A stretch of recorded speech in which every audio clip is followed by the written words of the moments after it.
Sonic Shadow Generations. So this will be my I guess formal review because I've finished it.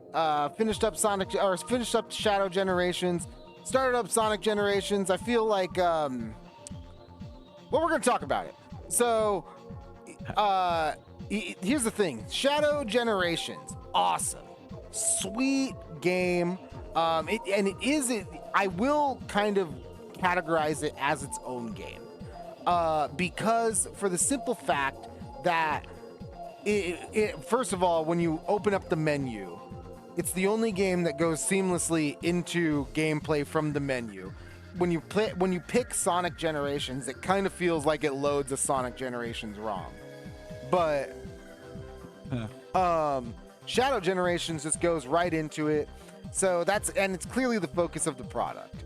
So Shadow Generations, awesome game, great storytelling from Sonic the Hedgehog. They really double triple down on the lore, the greater lore of Shadow, his connection to Maria, his connection to sides of him we've never seen, huh? Yes, his connection to Maria, his connection to Black Doom, his funny is it goes into more or less why Shadow is the way he is in a really interesting edge. Yeah, in a really interesting way, and I'm not going to spoil it, but it might be underwhelming to some people, but to me it was a great reveal, and especially in the way that they presented it from start to finish. It's a really, really fun, heartfelt, surprisingly heartfelt story that is really short, Drix. This game is about if you're giving it all you got, you're probably gonna get by it in about 5 hours. Okay, yeah. If you're a action platform and Sonic fan, yeah, you'll probably burn through this. Even if you're not too big. Here's the we're gonna go again. Keep putting a pin in Sonic. We're gonna keep making comparisons because Drix, Shadow Generations is a different game. There's a lot. You're seeing it right now in the B-roll. Shadow transforms. He's got a lot of gimmicks. There's a lot of things that he does that Sonic can't do or Sonic just doesn't do. And it really does open up the gameplay. The level design in this game is fantastic. I love, you see me, I ran through Chaos Island. I like Chaos Island a lot. I also like Sunset Hills. Great levels. Here's me playing Sonic Generations. But which has a great facelift, and your mileage may vary on the dialogue changes in Sonic Generations, but they added a lot more references. There's not a ton of like profound to the script, and they're not super profound. They're more like they should have always been there. And a lot of people like, oh man, so many references, it's like kind of cringe. I mean, sort of. When you look at the original continuity. Well, and here's the thing: when you look at the original Generations, that was a very different era of Sonic. It was back then they were kind of trying to revive old school Sonic. Now old school Sonic is firmly here to stay. But it's very different from Shadow because Shadow plays different. He has different. Almost all of his levels are different. He's got a lot of different mechanics, and how you use them and traverse through the levels with his mechanics and how he moves, funny enough, are very different from Sonic. Shadow is much more action focused. He little things make a huge world of difference. You don't notice it unless you play them like back to back or side by side, but Sonic being able to do things like get a little bit of extra distance from whiffing a homing attack, or just using a homing attack in general as a homing attack as he flies towards his opponent and homes in, whereas Shadow teleports and just gets there, and that's how he homes in.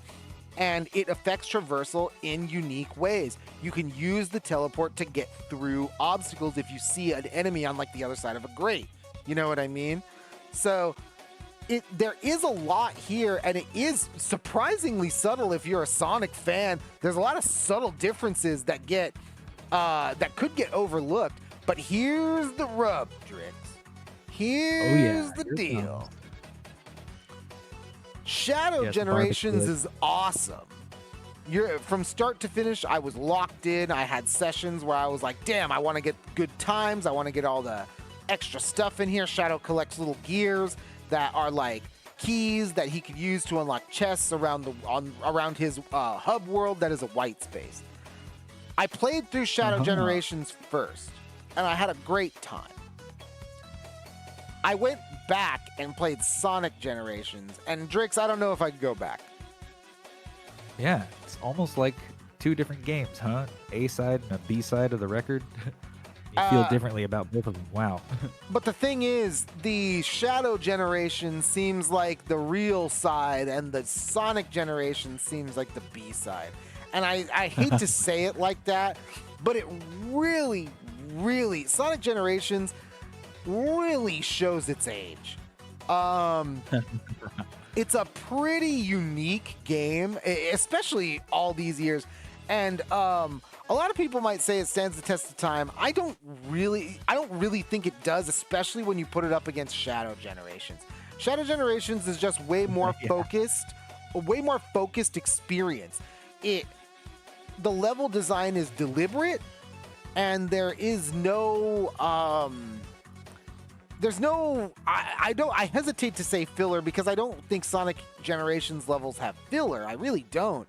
But they pay lip service to set pieces and familiar nostalgia nods that you may or may not appreciate in motion. And it kind of sucks to say that, because Shadow Generations from start to finish is pretty polished. Again, a focused experience. Shadow does what he does, and it does it well.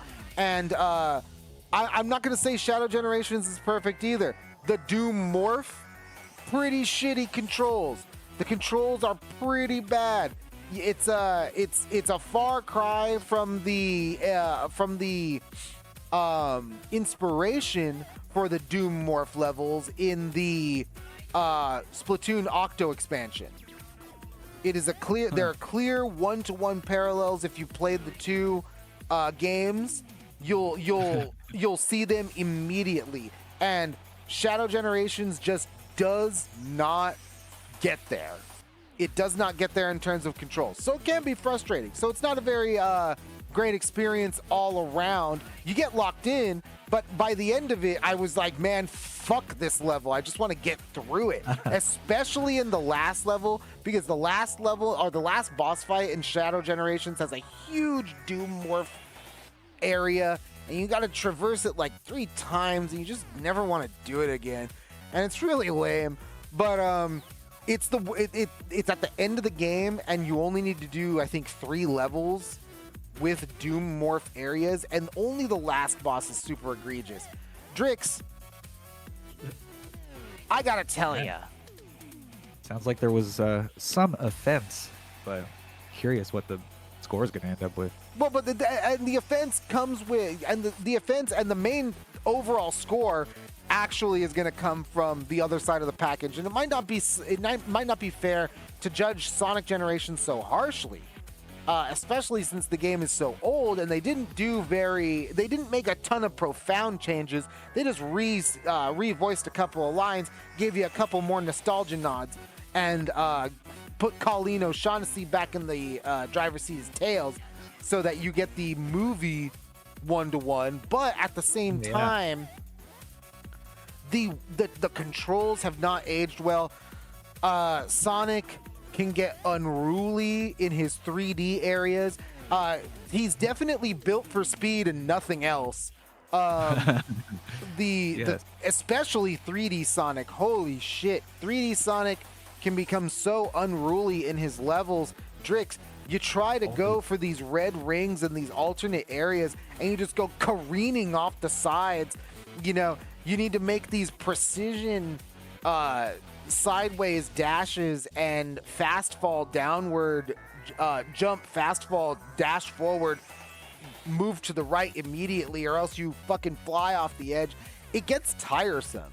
And I don't think the controls, I played on the PS5, I don't think the controls are up to snuff on the Sonic Generations portion, especially if you play it in reverse, because Shadow moves quick, all of his moves come out really fast, and there is no lag in between anything that he wants to do. Sonic feels like there's a palpable like slowdown or like just a little bit of a lag when you're trying to do things. Sonic feels like he uses his movement resources, or I should say you're forced to use Sonic's movement resources way more liberally than Shadow's, and he doesn't get enough, or I don't think he gets enough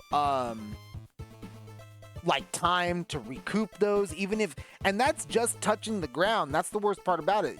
Both these characters get their resources back by just touching flat ground. When you're playing Sonic Generations, you're trying to get through these levels, you might try to get these alternate paths to get a red ring or something like that. Dude, some of these red rings are deceptively like 10-minute endeavors, 15-minute endeavors. So because you're trying to figure out, because Sonic won't fucking lock on in the right way, or there's like a sliver of land that you need to fast fall, and on this part of the sliver of land you can't land on it because you fall through that. It's like, it's fucked up. There's a lot of things that are bad about Sonic Generations on that side of the package. Again, this is I'm gonna say this is like my opinion, right? My opinion, like your review is my review. Like, I don't think that stacks up, but I think the Shadow Generations part does stack up. Even if the Doom morph is a little questionable of a mechanic, the storytelling, the action, the fact that Shadow does have his own feel from Sonic makes it a great, like a fantastic little package, a fantastic little Bowser's Fury to Sonic's Mario 3D World. But it's a Bowser's Fury, and if the Bowser's, and you know what, Mario 3D World, for all its flaws, was a great little game, awesome, like surprisingly awesome, deceptively competitive multiplayer game. Shadow Generations, Sonic Shadow Generations, feels like a one half. Here's an awesome what we learned from Sonic Frontiers, and here's our take on Shadow in the modern age. And then here's Sonic Generations, and we gave you a couple more nostalgia bits. Didn't do much. Wow. In fact, the controls actually kind of suck in modern day. So yeah, you can A/B it right there and do the comparison yourself. So if you play half the game, sweet. If you want to play the other half of the game, your mileage may vary, and that's why, Drix, I'm giving Sonic Shadow Generations a strong 3 out of 5. Ooh. It's just good game. Still worth playing, but you should almost score separately, you know? Yeah, and that's why I gotta do it. Because, like, hey, listen, I come to the complete package 3 out of 5 because, again, if I really wanted to, I probably could have powered through Shadow Generations like fucking 4 hours. If I skip cutscenes and things like that, right? But I don't want to do that. I wanted to like take it in and get immersed. Sonic Generations just did not hold up for me. The classic Sonic levels held up way more than the modern Sonic high speed, Mach speed levels. Like, you know, I didn't think that was didn't feel fantastic to play, especially in especially in modern Sonic's more 3D platforming levels. Not a very great experience. So even though it's a 3 out of 5, I'm going to give it it's a lot like the reverse of what I gave the last game I played. Instead of a weak 4 out of 5, I give this a strong 3 out of 5, because if you're a Sonic fan, this is a must play. you got to play the Shadow Generations. It really brings Shadow into the modern age. It feels like a real, like if you were a sucker like me and played Shadow the Hedgehog, it feels like an actual sequel to Shadow the Hedgehog, and that's an awesome feeling. Yes. Seeing What we all, came for. yeah, seeing all those references, you know, it feels great. But the whole package being lackluster, like one side of the package being great, and the other half being kind of crappy, kind of aged poorly. Yeah. Generations didn't have a movie trilogy under its belt, so Yeah, seriously, you know. Sonic now. So, I would say this is one of those games where this is like top candidate for buy it when it's on sale. If you get this game on the Black Friday sales, like this weekend, your Cyber Monday sales for like $30 or less, go for it. Absolutely. Get the Sonic Shadow Generations, because you know what? You're not going to that 5 hour, 6 hour Shadow campaign. It's totally worth it. It's totally worth it. But I wouldn't pay the $50, $60 for the whole package.